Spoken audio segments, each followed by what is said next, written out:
what I see a lot of 20-year-olds do is they will buy masks from the drugstore and they'll do things that they overwork their skin. The skin is made perfectly.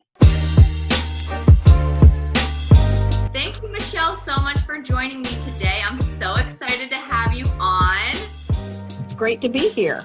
I want to talk a little bit about sunscreen and why it's so important, and also what SPF count we should be wearing, because I know some don't really do too much for you. They used to say if it's more than 15, you're wasting your money. If it's less than 15, you're wasting your time. So really the dermatologists now recommend at least 30. When you start going up in numbers from 30 to 50, you're only going up 1%. If you get like 70 SPF, that's not a huge difference from 30. No, you're only looking at a 1 to 2% difference. How important is it that people reapply sunblock throughout the day, especially if they are outside doing, either yard work or any type of outdoor activity? You should reapply every 2 hours, whether you're swimming or not. You still should reapply. What is sort of the science behind wearing sunblock every day, regardless of whether or not it's sunny? I know people say you should be wearing some sort of SPF every day. Is that true? I agree. So people don't realize you can sit by a window with direct sun coming in and get skin cancer. Wow. And even in your car, I get clients all the time that are like, Michelle, I really don't lay out in the sun anymore.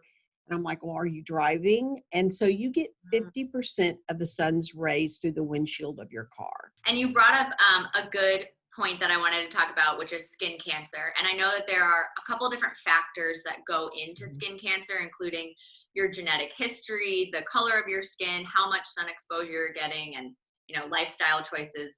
If we don't know what our genetic history is involving skin cancer, what would you recommend to people to make sure that they know they're taking all of the steps to be preventing that? So you can just look at someone. And now if you know what your background is, like anybody with any Irish, English, or Scottish background, Celtic background, they are at risk. Okay. And usually anybody with blue, green, eyes and fairer skin and freckles, they've got some Celtic background. And it's extremely important to be checked every 6 months if you are in that category. If you are somebody who has sort of a darker skin tone, or you're from a different ethnicity, are you still at risk, or in a lower percent? Absolutely. You're still at risk, but you're not as high a risk as somebody with Celtic background. But you brought up skin damage, which I know everyone, especially in their 20s and 30s, is so preoccupied with and concerned about. How can we sort of prevent our skin from aging? And I know that the sun contributes a lot to that. What are some other factors that contribute to your skin aging, whether it's hyperpigmentation or fine lines? The number one thing I tell 20-year-olds is start good habits. Wash your makeup off every night before you go to bed. Use a moisturizer at night. In the daytime, wash your face in the morning, and then put on a sunscreen and a moisturizer. I usually don't start people on anti-aging until they're 35. I'm somebody personally who, if there's an option to get a makeup product that has SPF in it, I always go for that option. Is that important, or is it not important if you're putting SPF already on? I never trust makeup to have enough SPF because it's not regulated by the FDA. Now they have all these great sunscreens that are tinted, and that can be both your sunscreen protection and your coverage, your makeup. Yes.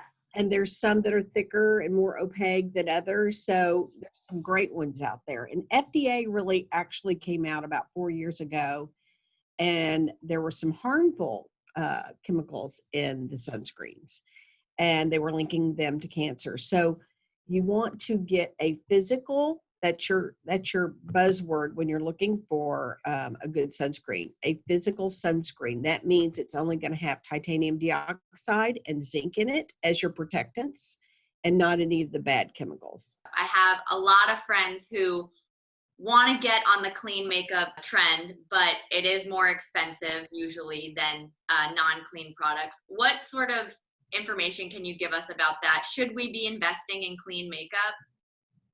So it's just like clean skincare. You Mhm. know, there's organic skincare and there's non-organic skincare. Do you think it matters if you were to get clean vitamin C serum rather than one you can just get at the drugstore? Yes, there's a big difference in over the counter Mm. and medical grade. So the top really vitamin C's out there right now are SkinCeuticals CE Ferulic Mhm. and Floritin are excellent C's. That's probably our number one seller. So I know that SkinCeuticals is on the pricier side. Do you think that it's worth investing in a brand like that if you want to get that, if you're interested in a vitamin C serum and you want something that is going to work? Do you think it's worth investing in that rather than getting like the Olay brand or something like that? Sure, because you're going to get a medical grade versus Mm. something over the counter who can't provide a medical grade. Mm-hmm. But the places you can cut corners, because in a program, the places you can cut corners are a cleanser over the counter and a Mm-hmm. moisturizer over the counter. Your main components in a program are your vitamin C. I put all my clients on a glycolic acid, Okay. and I put probably 75% of them on a retinol of some Yeah. kind.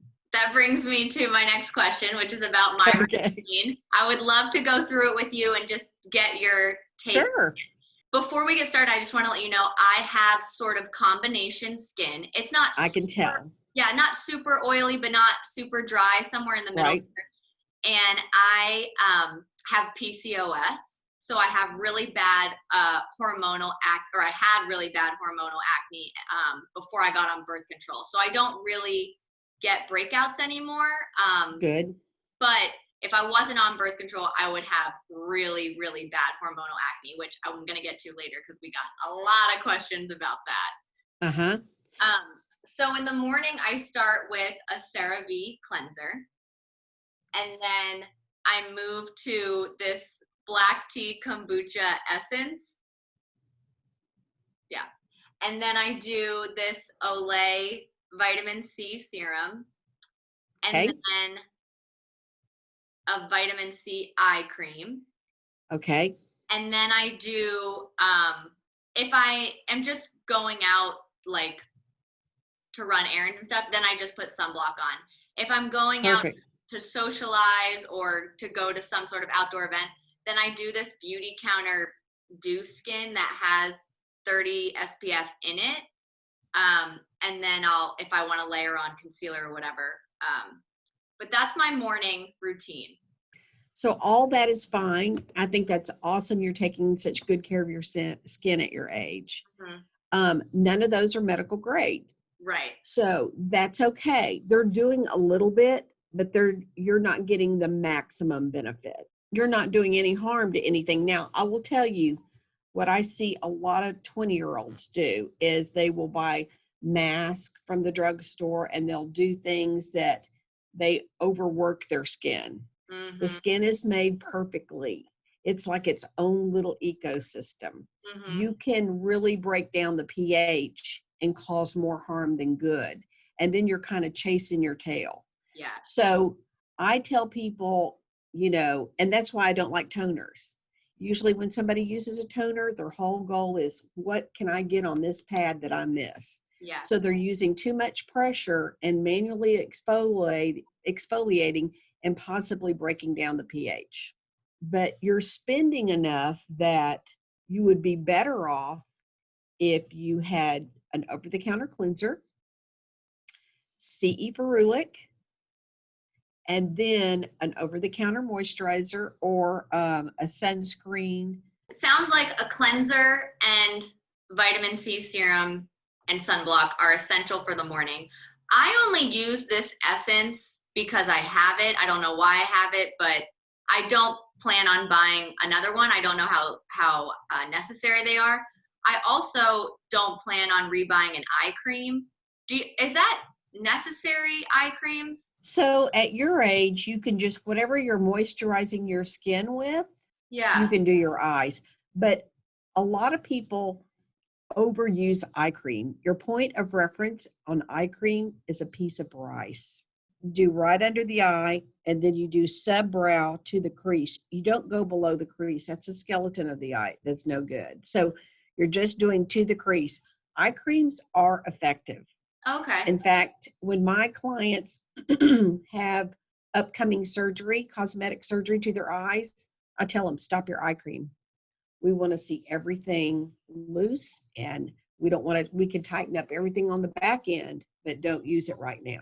But it does work. My top selling eye cream is Lumiere. It's gotten the Allure Awards every single year.